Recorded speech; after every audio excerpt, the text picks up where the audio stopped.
Je vais donner la parole à Laurent Motion, qui a un travail très ingrat auprès de moi, puisque c'est lui qui dirige ma campagne. Laurent, c'est à toi.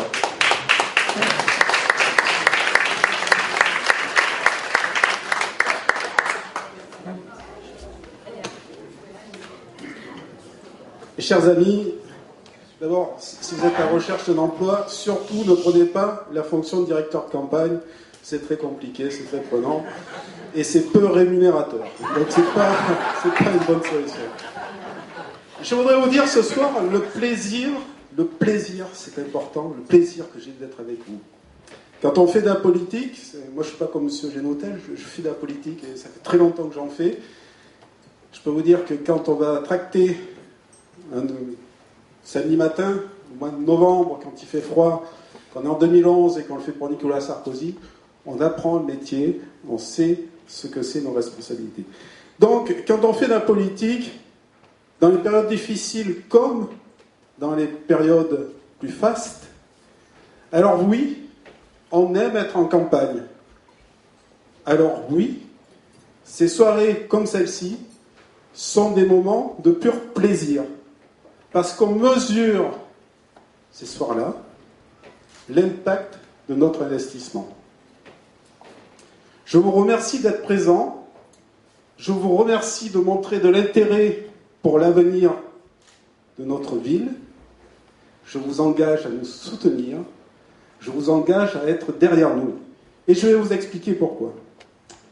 Quand on fait de la politique, on a des modèles. Des femmes et des hommes constants dans leur engagement.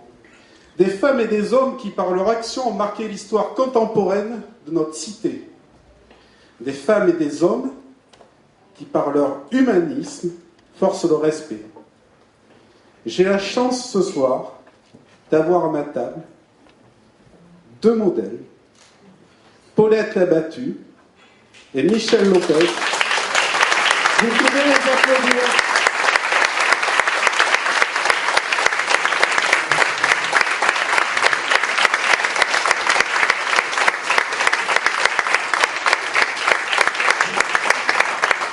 Ces applaudissements, Paulette, ces applaudissements, Michel, expriment notre reconnaissance et c'est notre façon de vous dire qu'on vous aime.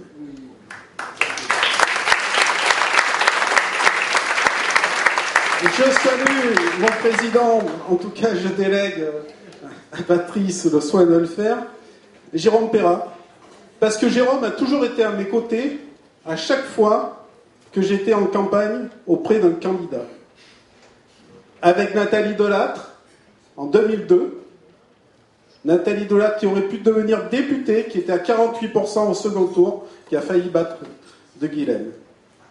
Avec Philippe Cornet en 2012, cette campagne si dynamique, si pleine d'imagination, de clés USB, de bus qui traversaient la circonscription du matin jusqu'au soir, d'une permanence vivante avec la tireuse à cidre et j'en oublie.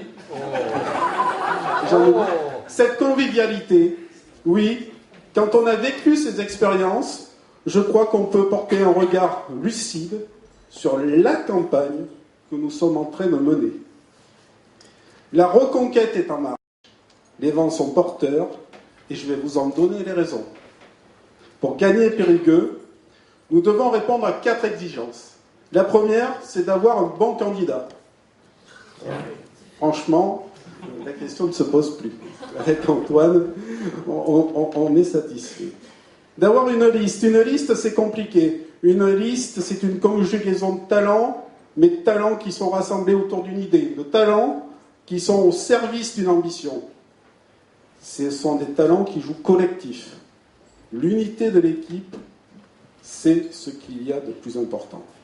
Nous aurons la liste représentative des diversités de la cité qui répondra à cette exigence. La troisième condition, c'est un projet. Et c'est là où je vais voir si vous avez suivi. Parce qu'on a énoncé ou cité ce soir les 5 thèmes de notre projet. Donc le premier, c'est une ville active. Le deuxième, une ville douce. Le troisième, une ville intelligente. Le quatrième, une ville.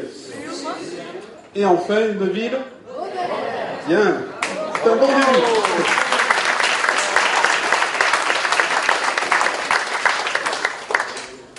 Alors, je vais vous expliquer notre méthode. Vous allez comprendre pourquoi on va gagner. Nous sommes organisés. Nous sommes une équipe où chacun a un rôle, une fonction bien définie dans l'équipe. Tout est organisé. Tout est planifié.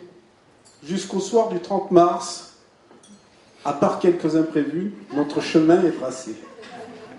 Nous avons fait un travail d'analyse préparatoire. Nous avons regardé les résultats depuis 10 ans sur les différents bureaux de vote. Quelle est l'évolution de l'électorat? Quels sont les mouvements de population? Quelles sont les mutations de la ville? Quels sont les changements économiques? Quels sont les changements sociologiques? Nous avons travaillé par groupe d'une quinzaine de personnes. Et maintenant, nous avons détaillé ce travail par 5 groupes sur les 5 thèmes. Ensuite, gagner une campagne, c'est convaincre un électeur de plus que l'autre. 18 000 électeurs, c'est 18 000 poignées de main, c'est 18 000 regards, c'est 18 000 sourires, c'est 18 000 sonnettes à actionner dans toutes les rues, dans tous les quartiers. Nous n'oublierons personne. Nous allons faire du porte-à-porte. On passe dans votre rue, on laisse un message, 2 jours après, on est à votre porte, on sonne, on discute. Quel est le problème dans votre quartier? Quelles sont vos idées? Comment peut-on aménager notre projet avec vos idées? Voilà notre méthode. Une méthode de proximité, une méthode gagnante. Nous multiplions les réunions dans les appartements. Vous avez envie de recevoir Antoine Audy, faites-nous signe, c'est possible. Vous invitez. Agnès, elle s'en fout, elle fait tous les jours. Ça fait rire. Vous réunissez une dizaine d'amis et Antoine vient à votre rencontre et discute du projet.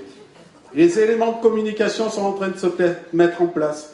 Le site internet, les tracts, la présence sur les réseaux sociaux. Nous avons un plus par rapport aux autres équipes. C'est l'état d'esprit. Cette règle de fair play. Nous ne nous trompons pas d'adversaire.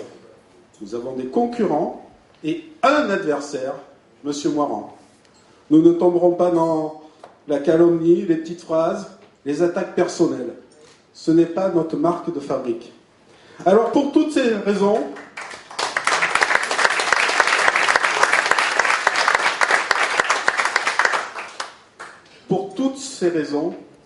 nous devenons une force. Une force qui fragilise notre adversaire. Une force qui rend agressif, à tort, certains de nos concurrents. Pour gagner Périgueux, nous avons besoin de vous. Chacune d'entre nous peut devenir le vecteur de notre projet, le vecteur de notre ambition, le vecteur de l'idée simple, ensemble, réveillons Périgueux. Je vous remercie.